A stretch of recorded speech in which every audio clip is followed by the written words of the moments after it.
बात करेंगे बंगाल विधानसभा चुनाव की। बंगाल विधानसभा में चुनाव को लेकर सियासत अपने चरम पर है। प्रचार अभियान भी चल रहा है।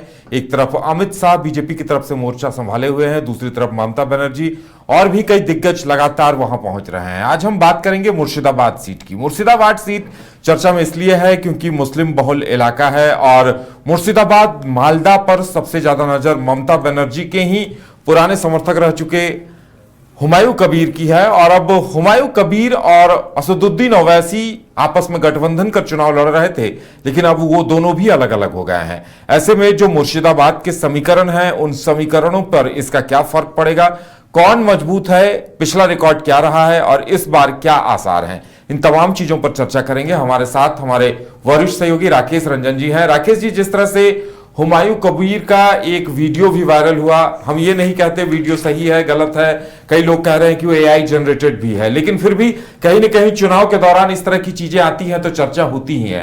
लेकिन मुर्शिदाबाद के समीकरण क्या है और उन समीकरणों पर ये जो वर्तमान हालात हैं इनका क्या असर दिखेगा? देखिए, मुर्शिदाबाद और मालदा ये फोकस एरिया था हुमायूं कबीर का और असदुद्दीन ओवैसी का। अब जो ये कथित वीडियो वायरल हुआ है, इसके बाद जो है आप निश्चित तौर पर कह सकते हैं कि हुमायूं कबीर को एक झटका लगा है।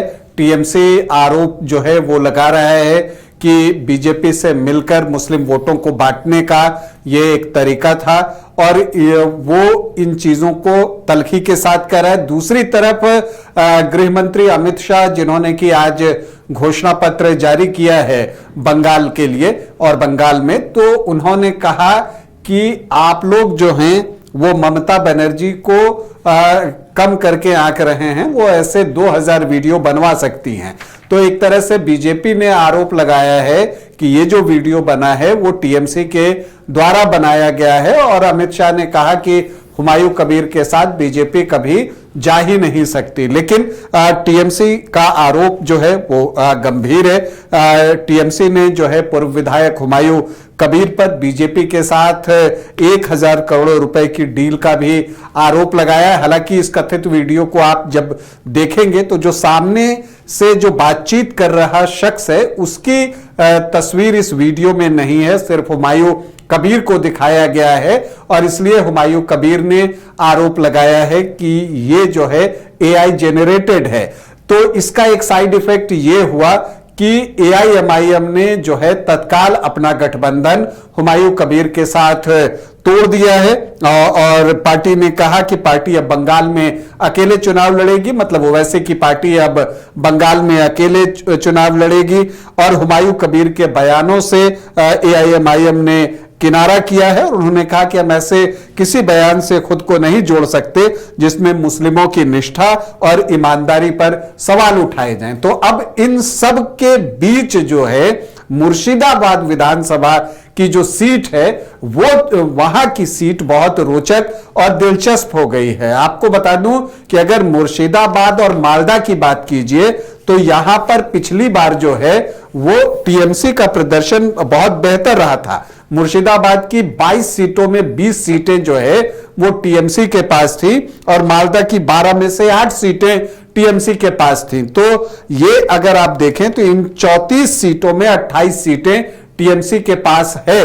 तो अब ऐसी परिस्थिति में हुमायूं कबीर का जो ये वीडियो वायरल हुआ है उससे टीएमसी इस इलाके में फायदा उठाना चाहेगी, क्योंकि उसको डर था कि अगर हुमायूं कबीर वोट बांटकर ले जाते हैं तो जो कामयाबी उनको मिली है मुर्शिदाबाद में और मालदा में, वैसी कामयाबी इस बार के चुनाव में शायद ना मिले।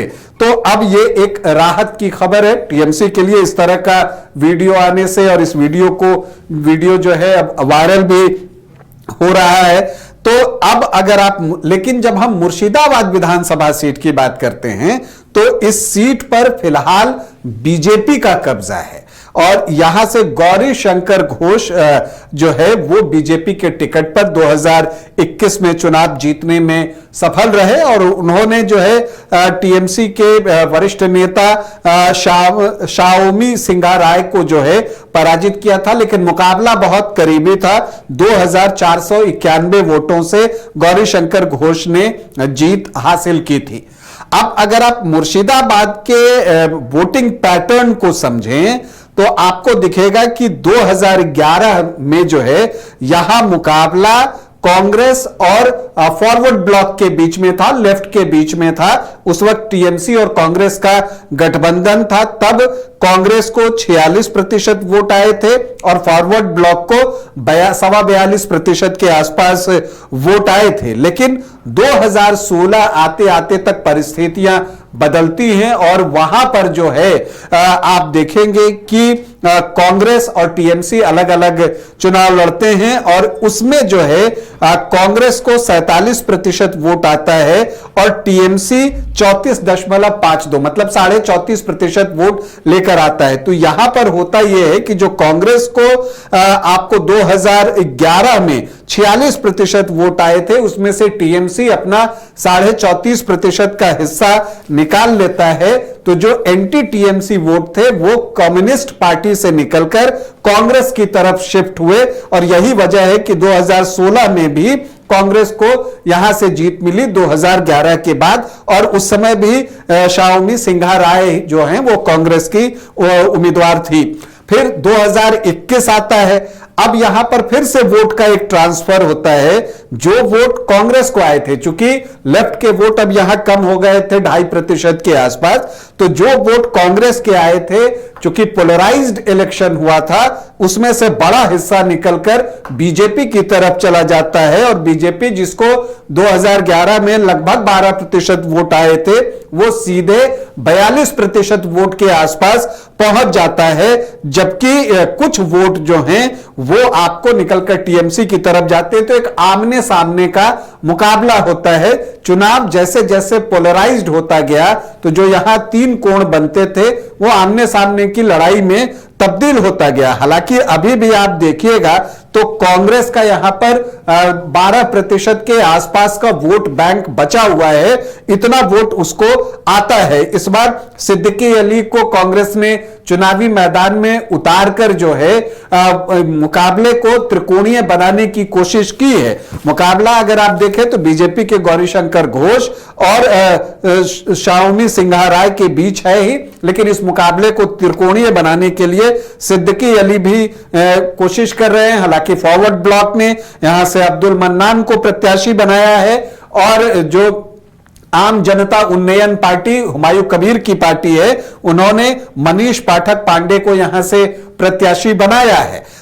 यहां पर देखिए कि एक इंपैक्ट तो पड़ेगा कि मुस्लिम वोट जो है अब कंसोलिडेट हो सकते हैं टीएमसी के पीछे, लेकिन जो कांग्रेस के सिद्दीकी अली हैं और फॉरवर्ड ब्लॉक के अब्दुल मन्नान हैं, इनको जो वोट आएगा वो वोट टीएमसी को ही नुकसान करेगा। हालांकि अगर आप लोकसभा के चुनाव में देखें तो 2024 में यहां पर बीजेपी को बढ़त मिली है और आप देखिएगा कि गौरीशंकर घोष ने ही चुनाव लड़ा था और वो ओवरऑल अगर मुर्शिदाबाद लोकसभा की बात कीजिए तो वो तीसरे स्थान पर थे, लेकिन मुर्शिदाबाद विधानसभा में उनको बढ़त मिली है और वो बढ़त 7,851 वोटों तक पहुंच गई है और उनका वोट 41% के आसपास है। 2019 में हुमायूं कबीर बीजेपी के टिकट पर यहां पर लोकसभा का चुनाव लड़े थे और उस वक्त भी वो तीसरे स्थान पर रहे थे ओवरऑल मुर्शिदाबाद लोकसभा में, लेकिन मुर्शिदाबाद विधानसभा सीट पर उनको बढ़त मिली थी, मतलब बीजेपी को बढ़त मिली थी। तो लोकसभा चुनाव देख लें या विधानसभा चुनाव देख लें, बीजेपी का एक जो है 41 से 43% के बीच यहां पर वोट बन गया है। अब इस बार चूंकि एसआईआर हुआ है तो उम्मीद यह व्यक्त की जा रही है कि जो मुस्लिम वोट हैं वो टीएमसी के पीछे गोलबंद हो सकते हैं, तो उसका एक काउंटर पोलराइजेशन भी देखने को मिल सकता है। यहां मुस्लिम वोटर्स लगभग 43% के आसपास हैं, 42.9%, और एससी वोटर्स जो हैं वो लगभग 21% हैं, 20.81%, और एसटी लगभग 4% के आसपास है मुर्शिदाबाद में। लेकिन यहां पर आपको पोलराइज्ड इलेक्शन ही देखने को मिलेगा, जिसमें कि एक तरफ अल्पसंख्यक वोटर्स टीएमसी की तरफ गोलबंद होंगे, तो फिर एक काउंटर पोलराइजेशन के तौर पर जो वोट आएगा वो बीजेपी की तरफ जाता हुआ दिखेगा। अब इसमें जो कांग्रेस और फॉरवर्ड ब्लॉक के प्रत्याशी हैं उनका प्रदर्शन कैसा रहता है, वो कितने वोट निकालते हैं, वो जितना वोट निकालेंगे नुकसान टीएमसी का होगा और फायदा बीजेपी का होगा। तो ऐसी परिस्थिति में मुर्शिदाबाद का चुनाव बहुत रोचक बन गया है। तो अब देखना यह है कि यहां पर टीएमसी को पहली जीत का इंतजार है। अभी तक टीएमसी को यहां पर कोई जीत नहीं मिली है विधानसभा चुनाव में, यहां तक कि लोकसभा चुनाव में भी इस विधानसभा क्षेत्र से टीएमसी को कोई बढ़त कभी नहीं मिली है, जबकि मुर्शिदा लोकसभा सीट उसी के पास है। तो यहां पर टीएमसी को पहली जीत का इंतजार है, जबकि बीजेपी चाहता है कि फिर से एक बार उसकी जीत हो। लेकिन हुमायूं कबीर के वीडियो के वायरल होने से, जिसकी पुष्टि हम लोग या बाइस्कोप नहीं करता है, उसके बाद चुनाव परिणाम पर क्या असर पड़ता है और चुनाव पर उसका क्या इंपैक्ट पड़ता है वो देखना दिलचस्प होगा। चलिए, तो मुर्शिदाबाद में समीकरण क्या बनते हैं और उन समीकरणों का असर क्या दिखाई देता है, किसे जीत मिलती है, किसे शाह किसे मात, यह देखना दिलचस्प होगा। लेकिन सबकी नजरें मुर्शिदाबाद सीट पर अभी टिकी रहेंगी। बायोम इंस्टीट्यूट नीट की तैयारी के लिए एक भरोसेमंद नाम। यहाँ अनुभवी फैकल्टी, स्मार्ट क्लासरूम और बेहतरीन टीचिंग मेथड से स्टूडेंट्स को मिलती है मजबूत तैयारी। यहाँ हर स्टूडेंट को मिलता है पर्सनल गाइडेंस और डाउट क्लियरिंग का पूरा सपोर्ट। नीट 2027 और 28 के लिए फेज 1 बैच 9 अप्रैल से शुरू हो रहा है। आज ही बायोम इंस्टीट्यूट से जुड़े और अपने डॉक्टर बनने के सपने को दे सही दिशा। बायोम इंस्टीट्यूट सिर्फ मेडिकल प्रिपरेशन का संस्थान।